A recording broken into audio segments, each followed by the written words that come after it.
Avec vous sur Sud Radio pour le 10h midi. Parlons vrai sur Sud Radio avec aujourd'hui Patrick Vignal, député La République En Marche de l'Hérault. Bonjour à vous, merci d'être avec nous. Kevin Bossuet, bonjour. Vous êtes professeur d'histoire en Seine-Saint-Denis.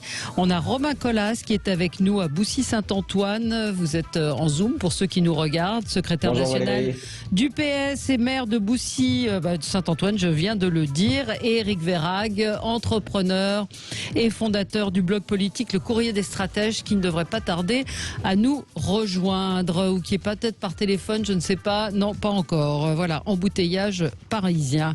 Avez-vous été convaincu par Agnès Buzyn? La France a bien anticipé la crise. C'est ce qu'elle a dit hier devant la commission d'enquête. On va vous repasser un petit extrait. On va revenir sur le bilan pour les 80 km/h. Et puis, hier, l'avocat Jean Veil, à propos de la condamnation de François Fillon, disait qu'il fallait réserver la prison aux gens dangereux. Qu'en pensez-vous? 0826 300 300. On en parle avec vous également YouTube, Facebook, Twitter, si vous voulez réagir. Commençons avec un petit tour de table de ce qui a retenu votre attention. Patrick, on va commencer avec vous, Patrick Vignal. Écoutez, moi j'ai un coup de cœur. La Convention citoyenne a proposé au président de la République un moratoire sur les centres commerciaux. Vous savez que tous les 5 ans, c'est les cas d'un département qui croule sous l'étalement urbain. Et ce qu'on n'est pas arrivé en tant que parlementaire à faire, les citoyens l'ont fait auprès du président. Donc je suis ravi qu'on ait cet arrêt des centres commerciaux et qu'on ait un vrai débat pour réenchanter la vie d'habiter. Oui, donc ça c'est un combat que vous menez. Ça fait très longtemps que je le mène. Ouais. Je ne suis pas arrivé à le mener en tant que parlementaire et donc les citoyens m'ont appuyé dans ce désir, donc j'en suis ravi. Bon. Kevin Bossuet. Oui, donc un coup de gueule, donc notamment contre le traitement de la question du racisme, notamment dans l'espace médiatico-politique. Depuis plusieurs semaines, s'est imposé dans le débat médiatico-politique, notamment la question du racisme. La question du racisme à l'encontre des personnes d'origine noire et des personnes d'origine maghrébine, jusqu'à nous faire tomber dans une forme d'hystérie collective qui a même poussé une entreprise comme L'Oréal à vouloir bannir notamment de ses produits les mots blanc, blanchissant ou encore clair. Autant dire que là, on n'est plus dans l'hystérie collective, on est quand même tombé dans la psychiatrie lourde.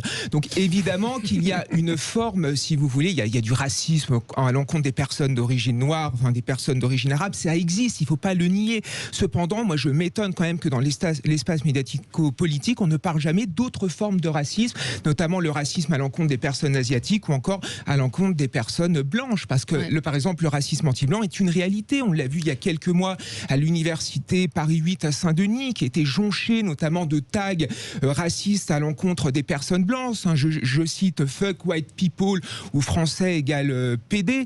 On le voit également dans les établissements scolaires des banlieues, notamment des élèves qui sont blancs, qui sont souvent minoritaires dans les classes, qui sont traités de face de craie, qui sont traités de sale babtou, qui se font traiter de blanc d'œuf, et même qu'il suffit de regarder un petit peu ce qui se passe dans les journaux pour voir qu'il y a des faits divers qui mettent en avant notamment ce racisme anti-blanc. Je pense notamment en 2014 à cette jeune fille de 17 ans qui a été violée par un Turc à la sortie de la gare d'Évry-Courcouronnes. Et si ce Turc a choisi notamment cette personne, c'est parce que c'était une Française, parce qu'il a dit que les Françaises étaient tous des putes. Et lors de l'audition, il a notamment dit que lors de sa sortie, il allait niquer la France. Donc voilà, le racisme anti-blanc existe, on en parle de plus en plus. Il y a Yari Kildiz, qui est un diplômé de Sciences Po, qui a sorti un livre sur le sujet en 2010, qui a bien montré l'importance de ce racisme anti-blanc. Il y a même l'INED qui, en 2012, a montré notamment qu'il y a 18% de la population majoritaire, c'est-à-dire de la population blanche, qui avait été victime notamment de racisme anti-blanc, et de même les tribunaux condamnent de plus en plus le racisme anti-blanc, comme en 2016 où il y a une insulte raciste à l'encontre des blancs qui avait été condamnée à de la prison ferme. Donc ce racisme-là, on n'en parle jamais, et on a l'impression dans les médias finalement qu'il y a un racisme qui est plus important qu'un autre, et le racisme anti-blanc n'est pas très important. Et je trouve que ça, c'est donner raison notamment à tous ces indigénistes qui se cachent derrière l'antiracisme pour mieux promouvoir la distinction des races et qui attaquent l'homme blanc pour mieux s'en prendre à notre civilisation, notre identité et notre culture. Vous savez, moi j'aime beaucoup cette phrase de Jean Jaurès, c'est qu'au fond il n'y a qu'une seule race, l'humanité. Donc oui, il n'y a qu'une seule race, l'humanité. Il n'y a pas une forme de racisme plus importante qu'une autre. Il faut condamner toutes les formes du racisme, et je pense que s'il y avait un traitement égalitaire dans les médias, on ferait gagner une seule chose, la République. Oui, alors c'est vrai aussi qu'un certain nombre de personnes sont discriminées. Bien sûr. Du fait effet, c'est plus difficile pour les personnes de couleur de trouver du travail. Et je rappelle à chaque fois que les personnes les plus discriminées sont les personnes handicapées, avec toutes les études qui ont été menées. Une réflexion sur ce que vient de dire... Le vrai débat, je partage votre analyse, mais le vrai débat, c'est remettre de l'éducation et de la culture au sein des citoyens. Et je pense que la société est fracturée. On l'a vu pendant la crise des Gilets jaunes. On a vu que le politique est discrédité complètement. Si on ne remet pas de l'éducation et de la culture, je crois que le pays va à volo. Vous ne croyez pas que c'est un peu tard, utopique, un peu tard, non, utopique. Vous savez, depuis c'est pas la solution. Vous savez, depuis 30 ans, il y a eu beaucoup de lâcheté de la part du personnel politique. Vous le voyez bien. Aujourd'hui, à quoi sert le politique aujourd'hui? Le vrai débat, il est là. Comment on forme les citoyens de demain? Et ça démarre déjà à l'école primaire. Moi, j'avais fait un travail important sur le Parlement des députés juniors, 1000 enfants CM1, CM2, sur comment on fabrique la loi et comment on la respecte. Donc, si on ne travaille pas sur l'éducation et la culture, on ira dans le mur. Alors, peut-être une réaction, Romain Colas? Oui, comment dirais-je, ma réaction, c'est d'abord que toutes les discriminations fondées sur l'appartenance ethnique ou religieuse sont évidemment condamnables. Je pense cependant, pour réagir aux propos de Kevin, qu'il n'y a pas de commune mesure. Il faut dénoncer toutes les formes de discrimination. Mais il n'y a pas de commune mesure entre la façon dont peuvent s'exprimer parfois les discriminations de la part d'abrutis totaux à l'égard de ce qu'on appelle les Blancs et le caractère plus constant. C'est d'ailleurs lié en partie à notre histoire des discriminations à l'égard des Noirs, à l'égard des Arabes. Voilà. Mais il faut combattre. Et de ce point de vue-là, on peut tous être d'accord autour de la table. Enfin, je ne suis pas autour de la table, mais d'accord entre nous sur le fait qu'il y a effectivement le creuset républicain et que ce creuset républicain implique qu'aucune discrimination ne soit fondée sur l'appartenance ethnique, sur l'appartenance religieuse. Ça me dit surtout le commentaire de Kevin que le combat pour l'intelligence individuelle et collective est un combat permanent. Alors moi j'ai entendu ce que monsieur le député a dit. Évidemment il faut de l'éducation, je suis enseignant donc je ne vais pas aller à l'encontre de ce que vous avez dit, mais je pense qu'il faut davantage quand même plus de fermeté. Quand vous avez notamment dans notre société des gens qui descendent dans la rue pour dire qu'il existe un racisme d'État, pour dire que la police est majoritairement raciste et que vous avez un ministre de l'Intérieur, Christophe Castaner, qui leur donne raison, je trouve que ça ne va pas du tout dans ce pays. Donc il faut de la fermeté, parce que ceux qui souffrent le plus de ce laxisme étatique, c'est pas vous, c'est pas moi, ce sont tous ces gens d'origine populaire qui sont notamment dans les banlieues, qui souffrent de ces préjugés qui sont dus notamment à ce laxisme étatique excessivement grave. Donc de la fermeté et changer un peu de ministre de l'Intérieur pour qu'il dise un peu des choses intelligentes, parce que ce qui s'est passé quand même il y a quelques semaines, c'est juste insupportable et ça a blessé même les gens, parce que moi j'enseigne en Seine-Saint-Denis, ça a même blessé les gens de Seine-Saint-Denis qui ne veulent pas être assimilés à ces gens, à ces hystériques. Alors vous qui êtes enseignant, vous le savez, je pense qu'il y a aussi un problème d'aménagement de territoire, on est d'accord.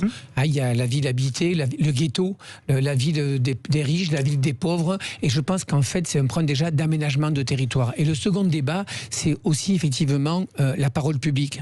Et c'est vrai que franchement la classe politique, on le voit avec Mélenchon dernièrement, en fait on n'est que sur de l'invective en fait. On est une classe politique qui pense qu'à régler des comptes et pas s'occuper des citoyens. Vous avez vu ce week-end que 60% des gens ne vont pas voter. Donc le vrai débat, c'est remettre de la République, et je peux être d'accord avec vous sur de la fermeté, mais aussi avoir de l'égalité des chances. Et vous êtes d'accord avec moi, suivant où on habite, suivant la couleur, suivant le sexe, on n'a pas parlé de discrimination aussi. C'est ça qui aujourd'hui nous pose un vrai problème. Alors on va redire juste d'un mot là-dessus pour réagir à la fois à ce qu'ont dit Kevin Bossuet et Patrick Vignal. Il ne faut pas tomber non plus dans le piège précisément tendu par les indigénistes. Les manifestations auxquelles nous avons assisté au cours des dernières semaines étaient, pour l'immense majorité de leurs participants, des manifestations contre le racisme, pas des manifestations contre la police, pas des manifestations contre un supposé d'ailleurs, et évidemment c'est une proposition que je rejette, un supposé racisme d'État. Il y avait dans les manifs notamment des jeunes blancs, des jeunes noirs, des jeunes d'origine maghrébine, qui manifestaient simplement contre le fait qu'ils vivaient alors certains le vivaient en voyant que leur copain était discriminé, d'autres le vivaient eux-mêmes, un certain nombre de discriminations. Voilà. Et il n'y avait pas 20 000 personnes, parce que je crois que c'est le chiffre qui avait été annoncé, il n'y avait pas 20 000 personnes à la République lors de la plus grande des manifestations pour dénoncer un État supposé raciste ou pour dénoncer une police globalement qui serait raciste. Il y avait des gens, et j'en connais, il y avait des gens qui étaient présents, et c'est l'immense majorité de celles et ceux qui étaient là, simplement pour dénoncer le racisme. Donc ne survalorisons pas les séparatistes et les indigénistes. Ils n'étaient pas 20 000 à la République l'autre jour. Ils ont peut-être fait plus de bruit que les autres, mais ce n'est pas à nous de survaloriser leurs paroles qui restent extrêmement minoritaires. Oui, mais sauf qu'elle a été survalorisée, cette parole. On est obligé, on marque une petite pause et on se retrouve dans un instant. À tout de suite. On va revenir sur l'interrogatoire hier d'Agnès Buzyn. La France a-t-elle bien anticipé la crise? On va parler de la prison également. Est-ce qu'elle doit être réservée aux gens dangereux? Les 80 km. Éric Vérague nous a rejoint en studio et Romain Colas est avec nous en Zoom. Éric Vérague, votre coup de gueule, coup de cœur? C'est un coup de cœur, mais j'en profite pour présenter mes excuses aux auditeurs pour mon retard, mais qui rejoint mon coup de cœur, puisque mon coup de cœur va à la RATP, c'est-à-dire la Régie des Transports Parisiens, qui vient d'achever avec 4 ans de retard l'équipement du réseau. J'adore les 4G. Coups de cœur. Quel beau coup de cœur. Mais j'ai fait l'expérience du fait que prendre la voiture à Paris, ça reste toujours pire que prendre le métro, et que je suis en retard parce que j'étais bloqué sur le périphérique. Et donc il y a quand même un sujet à Paris beaucoup de gens en province imaginent que Paris est un Eldorado qui s'est enrichi, engraissé sur la vie des autres. En réalité, les Parisiens souffrent d'un sous-équipement public. Et je trouve qu'en effet, c'est bien que maintenant on puisse utiliser la 4G, c'est-à-dire le Internet dans le métro, mais ce serait bien qu'on modernise définitivement les réseaux de transport parisiens si on veut réellement supprimer la voiture. Et c'est le cas dans d'autres grandes villes, non? C'est un réseau, Montpellier, c'est 164 heures d'embouteillage par an. Vous imaginez Montpellier? Toutes les villes, en plus une petite ville qui a beaucoup grossi, vous passez 164 heures dans votre voiture par an. Qui est un vrai sujet. Donc coup de cœur pour la modernisation des réseaux de transport public. Mais oui, mais pourquoi vous n'avez pas pris le métro? Pourquoi pas le vélo électrique? Je me suis dit, peut-être que ça roule mieux après le confinement. Et en fait, non. Je sais qu'il faut définitivement prendre le métro. Justement, Romain Colas, c'est un coup de cœur écolo, c'est ça? C'est un coup de cœur social écologiste, chère Valérie, puisque moi je voulais adresser un gros coup de cœur à toutes ces femmes et ces hommes issus des rangs de la gauche, issus des rangs des écologistes, qui ont emporté, soutenus par les citoyennes et les citoyens, une magnifique victoire lors du second tour des municipales, qui a d'ailleurs confirmé les résultats obtenus au premier. Il est incontestable que le grand gagnant de ce second tour des municipales, c'est ce bloc social écologiste naissant. La droite a remporté quand même un certain nombre de villes. Hein. Oui, mais la droite progresse bien. La droite progresse bien moins fort que la gauche et les écologistes. Et lorsque nous avons pris des villes, c'est précisément à la droite qui d'ailleurs s'était associé à LREM, qui les a véritablement plombés dans un certain nombre de collectivités. Ces chiffres-là sont incontestables. La progression dans le cadre de cette élection municipale, elle est du côté de la gauche et des écologistes. Une fois que j'ai dit ça, je n'ai pas dit grand-chose. Je veux me satisfaire évidemment du fait qu'il y ait des nouvelles orientations qui vont être portées dans un certain nombre de communes. Je me permets simplement de dresser 2 constats. Le premier, c'est que jamais un parti au pouvoir n'avait subi une telle baffe. Jamais. Même les socialistes, dans leurs pires années, et le cru 2014 des municipales était un cru qui était très mauvais, n'avaient pas subi une telle débâcle. J'ajoute d'ailleurs que Stanislas Guerini, qui préside aux destinées de LREM, s'enorgueillit qu'il y ait désormais, d'après ses comptages, qui mériterait d'ailleurs à être vérifié, 10 000 conseillers municipaux encartés LREM dans le pays. Vous savez ce que ça veut dire, 10 000 conseillers municipaux à l'échelle des 35 000 communes de France? ça veut dire 2% des conseillers municipaux. 2% des conseillers municipaux. Ça dépend comment on prend voilà les le chiffres. résultat des municipales pour le parti au pouvoir. L'autre enseignement, et je me tais après, que j'en tire, c'est que même s'il s'agit de scrutins locaux, on sent bien qu'il existe dans ce pays, et il sera de la responsabilité des formations politiques de la gauche et des écologistes d'en être dignes, une aspiration profonde à ce qu'une nouvelle offre politique en capacité de diriger les collectivités demain le pays émerge. Et vraiment, la conclusion que je tire de ces municipales, c'est que le match tant annoncé, le match tant souhaité d'ailleurs par Emmanuel Macron lui-même, entre lui et les nationalistes, Marine Le Pen en l'occurrence, n'est pas inéluctable. Oui, et qu'il nous appartient désormais je sais pas, on peut commenter, on en a parlé un petit peu hier, mais l'analyse que vous faites, elle est assez contestable sur plusieurs points. Puis je sur pense quelle base attendez, déjà, un scrutin municipal n'est pas représentatif d'un scrutin national. Et puis, franchement, je crois que c'est à Bordeaux où il a été élu avec à peine 18% des voix. J'ai plus le chiffre exactement en tête. Donc, on peut pas parler d'une tendance, d'une poussée. Il y a eu une abstention record.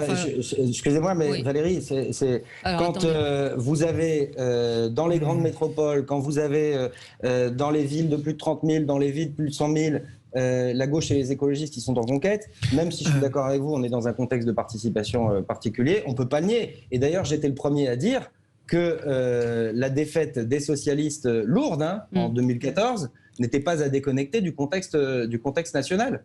Voilà. C'est se cacher derrière son petit doigt, de nier le fait qu'il y a une aspiration. Moi, je le sens en discutant. Je l'ai vu notamment à Marseille. Je suis allé me déplacer à Marseille la semaine dernière.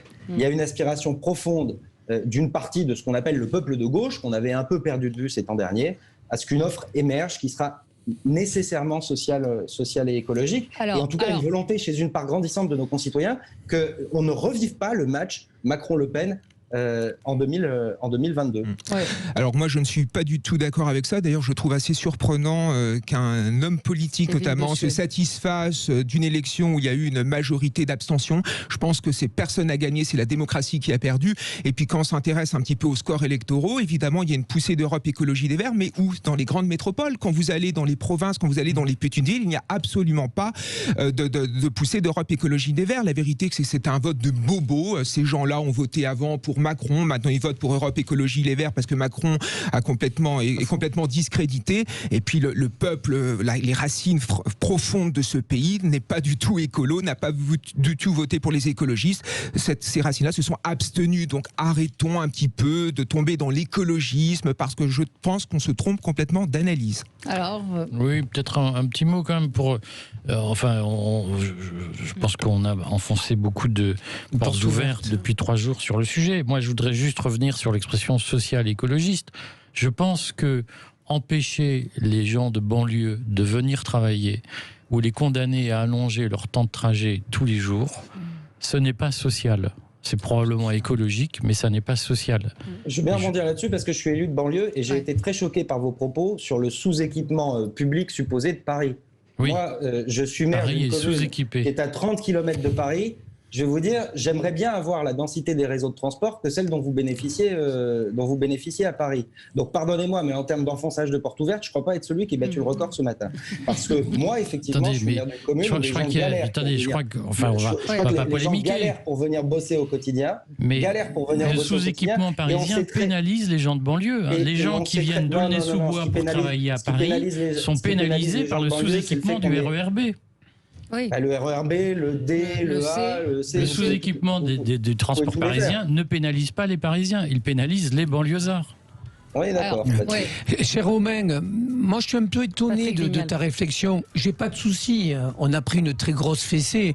Moi je suis pas satisfait qu'on ait 8 000 ou 10 000 conseils municipaux. Souvent ils sont dans l'opposition. Donc oui, la marque En Marche a besoin de se revisiter. En Marche c'est le nom et le prénom du président de la République. Il faut un vrai parti qui soit des fois pas d'accord d'ailleurs avec le gouvernement. C'est comme ça qu'on avance. Donc je suis clair avec ça. Moi ce qui me gêne c'est que les citoyens ne vont plus voter. Ils vont plus voter pourquoi ? parce qu'on passe notre temps à nous expliquer que c'est la faute de l'autre, qu'Emmanuel Macron fera le débat avec Marine Le Pen. On n'en est pas là, Romain. Aujourd'hui, après la crise sanitaire, 30 000 morts, on va avoir une crise sociale et économique. Et nous, qu'est-ce qu'on fait? On explique qu'on était les meilleurs que les autres. Je ne crois pas au nouveau monde. Bon, c'est clair, hein, tu sais très bien que j'étais avec toi au Parti Socialiste. Je suis parti parce qu'il y avait 80 frondeurs qui nous empêchaient de mener une politique sociale aujourd'hui.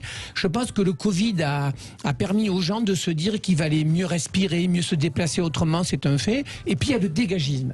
Emmanuel Macron, en 2017, a profité du dégagisme. Les partis étaient bas. Et c'est vrai qu'aujourd'hui, peut-être qu'on voit des blocs qui se ressoudent.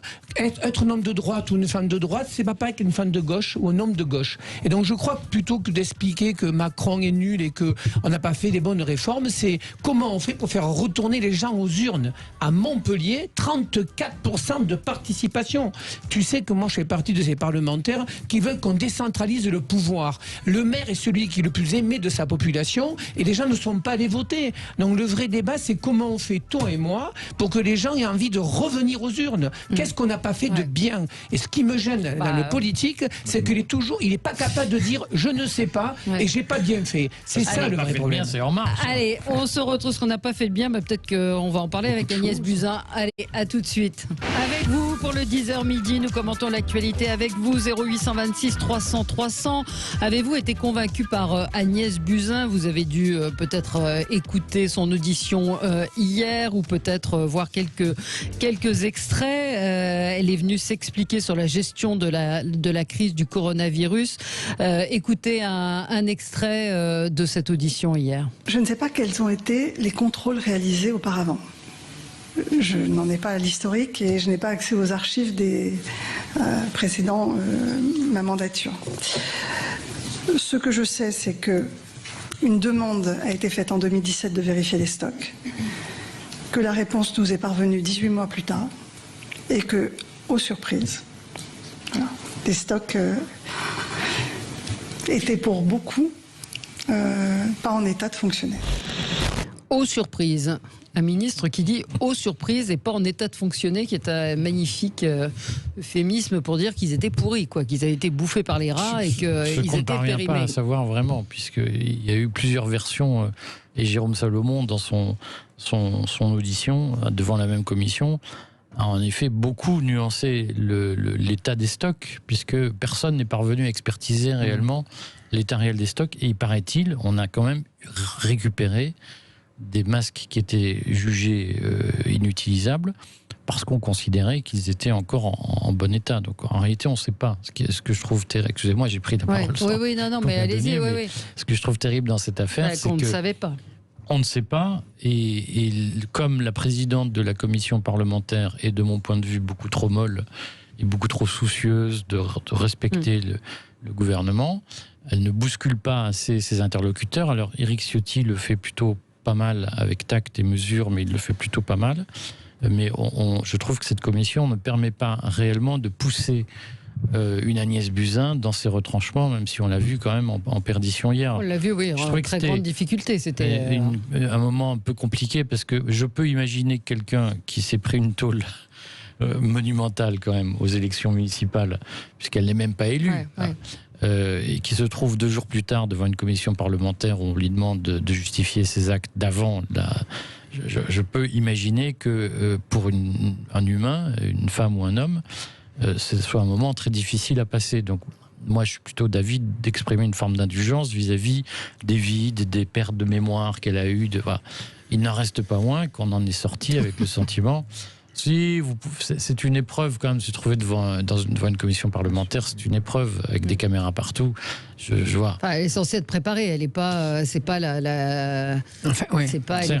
n'est pas ni comédienne ni. Quoi qu'il arrive, on peut en effet penser, en bout de course, si on met à côté de l'audition de Buzyn l'audition de Jérôme Salomon, qui de mon point de vue a été cataclysmique, parce qu'on a vu des gens incapables de se remettre en cause sur leurs propres erreurs évidentes, on a quand même le sentiment que l'administration n'est pas tenue et que la haute administration pose problème dans ce pays, y compris les élus. Et hier, c'était un peu quand même du circulé, il n'y a rien à voir. On a été très bon, on a tout géré, il n'y a pas eu de problème, on a tout vu. C'était un peu... On a anticipé. Et c'est vrai qu'il y a beaucoup de membres de la commission qui disent, en gros, ils l'ont dit clairement, on passe pour des cons, comme pour l'affaire Benalla, et c'est encore le Sénat qui va faire le boulot. Alors, d'abord pour Agnès Buzyn, personne ne nous oblige à nous présenter aux élections. Oui. Après, c'est vrai que c'est une aventure humaine compliquée. Bon, je ne vous cache pas, j'ai pris une belle fessée à Montpellier avec 6%, sauf que c'est la démocratie, on doit l'accepter. Voilà, donc je pense qu'il faut savoir tourner la page.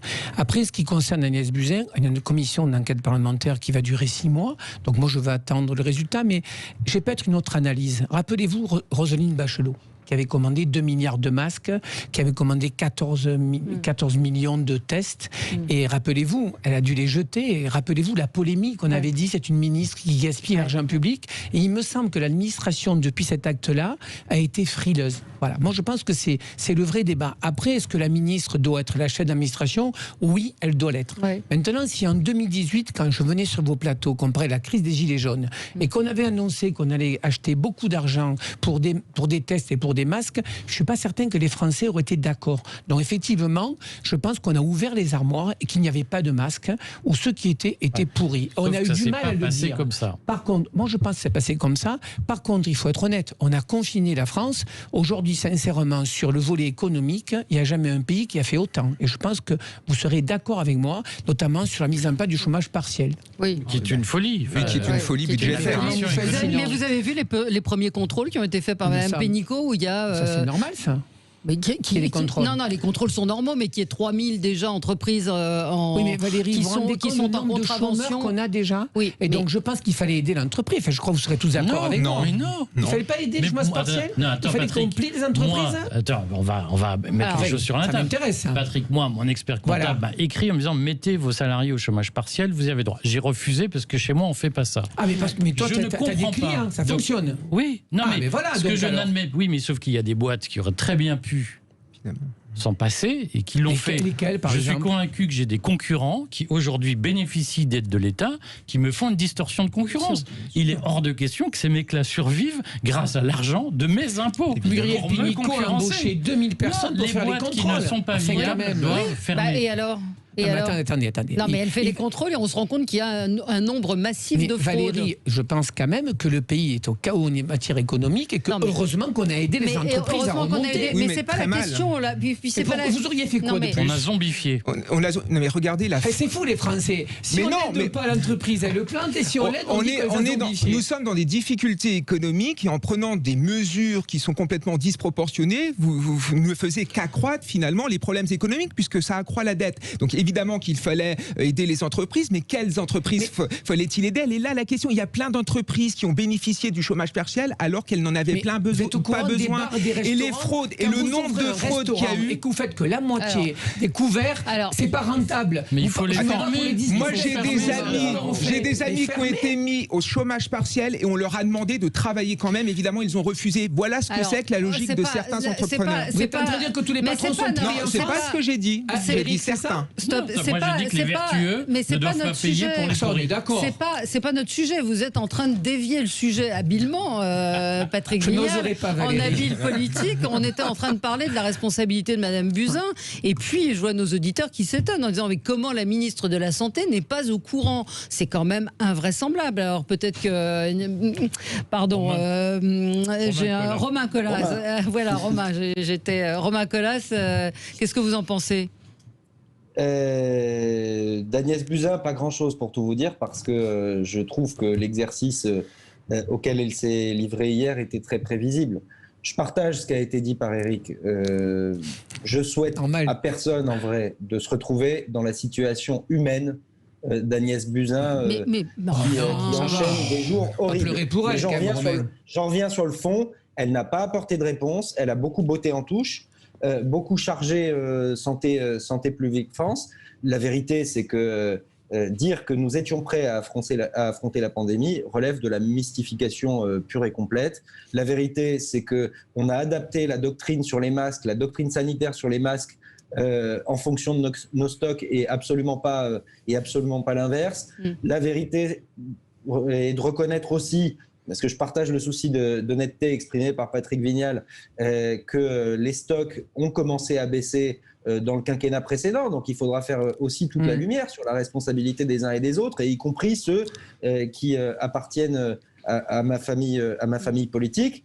Mais en aucun cas on ne peut dire qu'on a anticipé. Un sujet qu'on n'a pas abordé, mais on avait des stocks de médicaments aussi, notamment de médicaments de réa qui étaient insuffisants, et on a découvert finalement notre immense vulnérabilité dès lors que nous étions confrontés à une pandémie mondiale, et notamment qui mettait à l'arrêt nos fournisseurs en médicaments et en masques, en l'occurrence principalement la Chine. Donc non, nous n'étions pas prêts.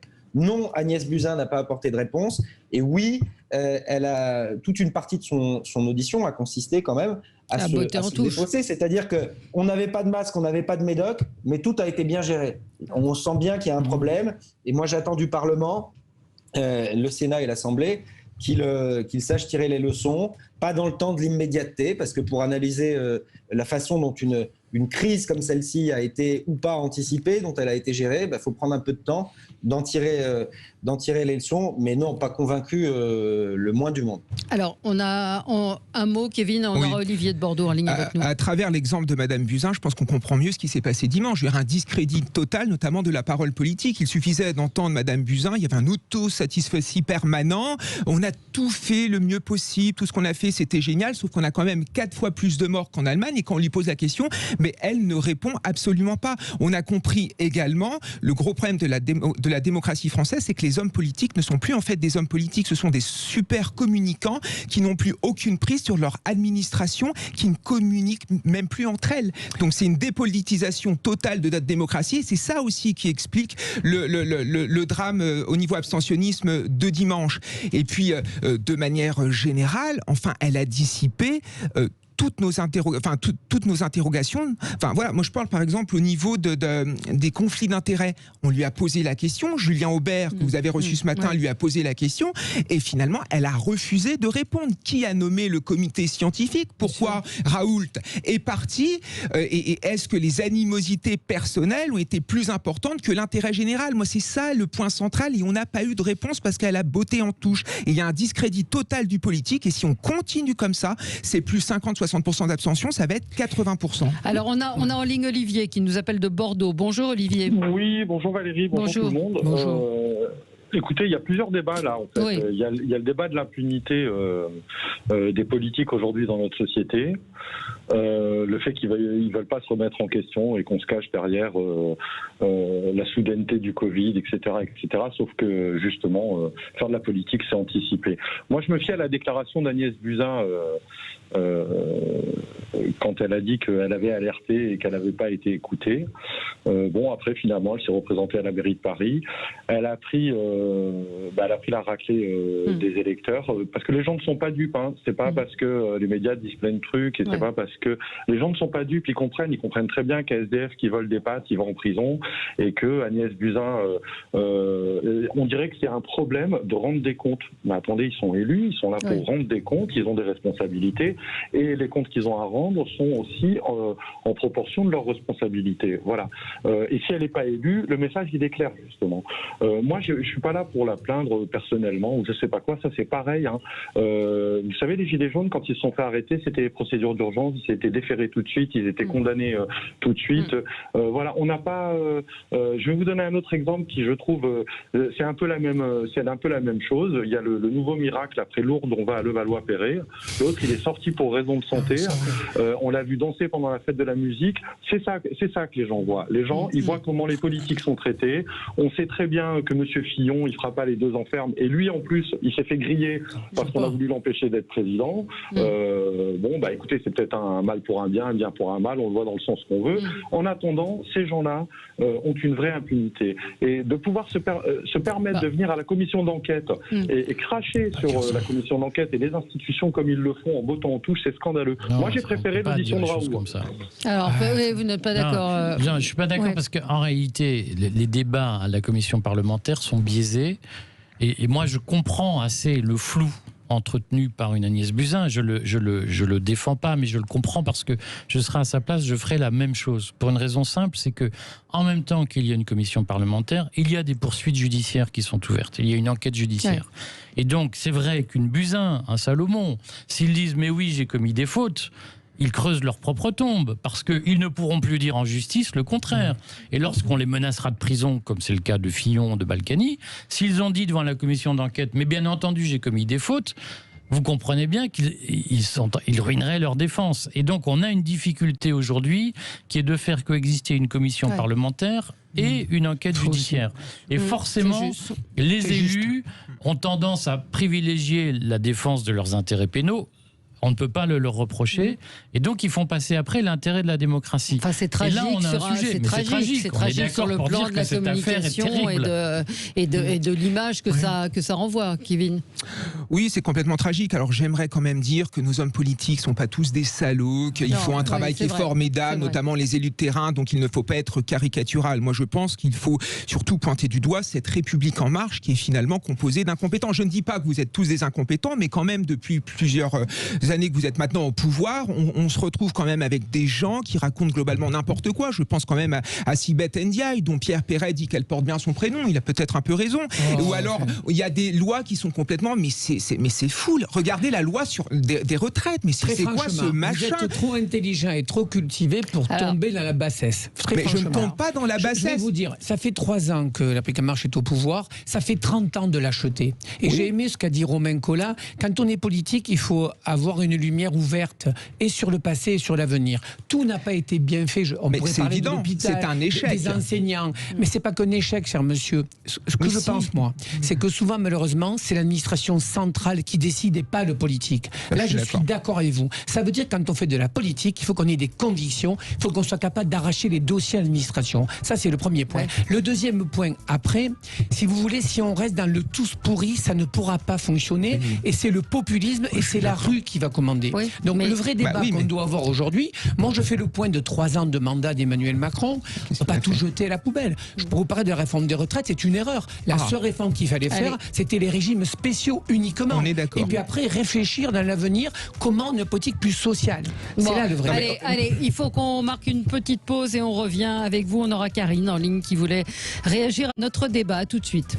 Avec vous sur Sud Radio, finalement on n'aura pas traité tous les sujets qu'on voulait traiter, mais c'est vrai qu'Agnès Buzyn hier auditionnée pendant plus de 4 heures sur la gestion de la crise du coronavirus face aux députés ne semble pas vous avoir convaincu. On a en ligne avec nous Karine. Bonjour Karine. Oui, bonjour à tous. Merci de prendre mon appel. Alors, il y a beaucoup de choses à dire. Évidemment, ça va être frustrant parce que je ne vais pas arriver à tout dire. Mais premièrement, donc moi j'ai regardé quand même une grande partie de son audition. Et premièrement sur la forme. Bon, j'avoue que c'était assez pathétique parce qu'elle était dans un bafouillement constant. Elle se référait à ses notes. Elle était pratiquement incapable de maintenir un argumentaire, si vous voulez, continu sans regarder ses notes. Il y avait quelqu'un à côté d'elle qui lui passait des papiers et après elle se référait à une espèce de manuel d'instruction qui était une sorte de bible des process et des définitions, et j'avoue que c'était quand même extrêmement triste et pathétique de voir quelqu'un qui est ministre incapable de se défendre de façon, si vous voulez, continue et juste de son cerveau au lieu de s'en référer encore une fois à des papiers. Mais je suis d'accord, et ça a été dit, qu'on sentait bien qu'elle avait un stress absolument énorme et qu'elle était très angoissée et qu'effectivement il y a des possibilités de poursuite judiciaire, donc elle fait très attention à ce qu'elle dit. D'autant plus qu'on se rappelle que c'est elle qui avait lancé quand même une bombe lorsqu'elle avait dit qu'elle avait prévenu le gouvernement, donc Premier ministre et président, et que finalement il ne l'avait pas du tout suivi sur son intuition. D'accord ? Après, il y a le problème effectivement de la complaisance de ces commissions d'enquête, et là, c'est vraiment, très frustrant aussi parce qu'on se pose encore une fois la question de leur utilité et de leur vraie fonction. Ça a été vrai pour Benalla, on ne va pas recommencer, on ne va pas reciter toutes les histoires avant. Et on sentait, alors par exemple, ils lui ont pas du tout posé de questions. Enfin, sur l'histoire du matériel qui avait été envoyé par la France, des tonnes de matériel envoyé à la Chine. Personne n'a posé cette question.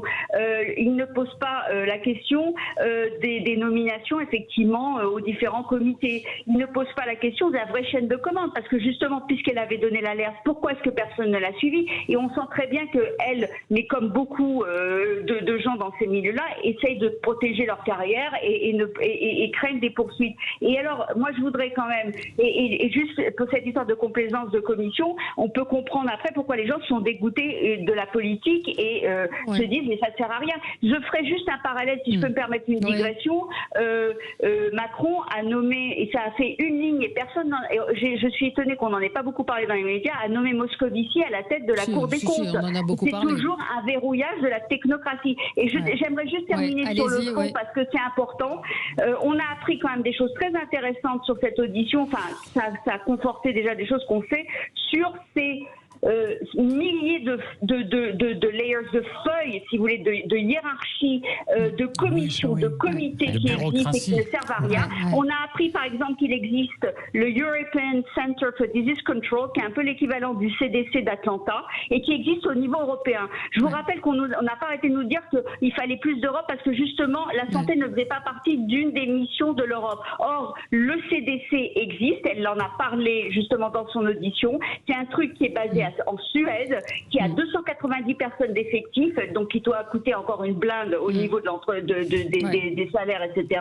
Et c'est la première fois que j'en entends parler, et ils n'ont rien fait, on les a jamais entendus, ils n'ont rien fait pendant toute cette crise. Il y a un millefeuille effectivement d'organismes et d'organisations, mais c'est vrai que oui, elle a... moi, je trouve, comme pour rebondir sur ce que dit l'auditrice, qui était assez largement vrai, mais il y a un point sur lequel je ne suis pas d'accord. Moi, je trouve qu'il faut rendre hommage au Parlement, à l'Assemblée nationale, parce que après des années de fonction croupion, le recours régulier aux commissions parlementaires d'enquête, je trouve que c'est très bénéfique pour la démocratie. Je trouve que Ciotti est très bon dans cette commission. Je trouve que la commission de Bernalicis sur l'indépendance de la justice est aussi très intéressante. Et je pense que le Parlement est en train de se positionner de façon intelligente dans la vie démocratique. Et je trouve qu'il faut lui rendre hommage sur ce point. Alors effectivement, c'est quand même cette problématique. Oui, Romain Colas. Juste sur ce que disait Eric. Je partage totalement. Il y a une évolution ces dernières années. Ça a commencé d'ailleurs avec les frondeurs dans la précédente mandature. Il y a depuis plusieurs années un mouvement qui s'opère où le Parlement ne veut pas simplement voter des textes à la chaîne qu'il n'a même pas le temps d'examiner dans des conditions satisfaisantes parce que les gouvernements font appel de façon systématique dans le cadre de leur diarrhée législative à la procédure d'urgence. Donc le Parlement travaille dans des conditions qui sont extrêmement dégradées sur l'examen des textes de loi, mais il a trop souvent négligé sa fonction, qui est sa deuxième fonction essentielle en démocratie, de contrôle. Et elle est en train progressivement de se renforcer, de rentrer dans la culture. Sauf qu'entre ce qui s'est pratiqué avant et ce qui se pratique aujourd'hui à l'Assemblée nationale, ce n'est pas le cas au Sénat, on a quand même un recul à constater. Et moi, j'appelle les parlementaires de la majorité de La République En Marche à considérer qu'ils sont parlementaires, membres de l'Assemblée nationale, qu'ils doivent agir pour contrôler l'action du gouvernement avant de considérer qu'ils sont membres de La République En Marche. Parce qu'à la fin, quelle que soit la qualité des auditions et du travail d'enquête, il y a un rapport qui devra être adopté. Ce rapport, il sera adopté à la majorité et les commissions, elles sont constituées à la proportionnelle. Donc si La République En Marche veut caviarder le rapport, elle aura la capacité de le faire. On a vu d'ailleurs ce qu'a été la parodie de commission d'enquête sur Benalla à l'Assemblée nationale parce que La République En Marche a voulu verrouiller cette commission d'enquête alors qu'elle a pu se dérouler dans des conditions satisfaisantes au Sénat. Là, il y a un intérêt qui est l'intérêt de la France à ce qu'on tire les enseignements véritables avec un Parlement qui est dans son rôle de la façon dont cette crise a été gérée pour qu'on puisse mieux gérer la suite. Et moi, je me fiche de savoir où le compris tomba. Si on dira si c'est Agnès Buzyn qui est plus coupable que ses prédécesseurs qui pouvaient appartenir à ma famille politique. Moi, ce qui m'intéresse, c'est qu'on tire vraiment les enseignements. Donc, il ne faudra pas que pour des raisons politiciennes, la majorité, parce qu'elle a la capacité de le faire, caviarde le rapport. Je le dis aux parlementaires, moi j'ai été député, j'ai toujours considéré que j'étais député de la nation avant d'être socialiste dans l'exercice de mes fonctions. Qu'ils en fassent autant. Ouais, mais c'est vrai qu'on a nos auditeurs qui nous disent à quoi ça sert, parce qu'il se passe jamais rien. Quoi. Oui, moi j'ai envie de répondre à Karine. Je suis député de la République. Je suis pas député de la République en marche et je partage l'avis de Romain. Je pense que c'est important parce qu'en fait, comme les Français ne font plus confiance, on a vraiment l'impression chaque fois de garder des secrets. Depuis 2012, il y a moins d'opacité au niveau du Parlement. Moi, je peux être un député godillot, vous le savez. Pendant la crise des Gilets jaunes, j'étais en décalage avec mon mouvement et je l'assume. Et enfin, si on veut rendre service au président de la République, c'est pas en étant des godillots, c'est en ayant des convictions, c'est en faisant bouger la feuille de roue. Ce qui est compliqué pour nous, c'est que si vous faites une commission parlementaire, les gens vous disent elle est caviardée. Si vous la faites pas, vous cachez quelque chose. Donc je pense que ce qui est bien, c'est que ces auditions sont publiques. Ça, c'est déjà le premier modèle transparent. Et puis, enfin, quand même, allons jusqu'au bout des choses. Donc il nous reste quelques mois. Moi, je trouve qu'Éric Ciotti, justement, a géré intelligemment. Il ne nous fera pas de cadeau et il a raison. Et s'il y a des responsabilités à sortir, eh bien, il faudra prendre nos responsabilités. On n'est pas des députés godillots.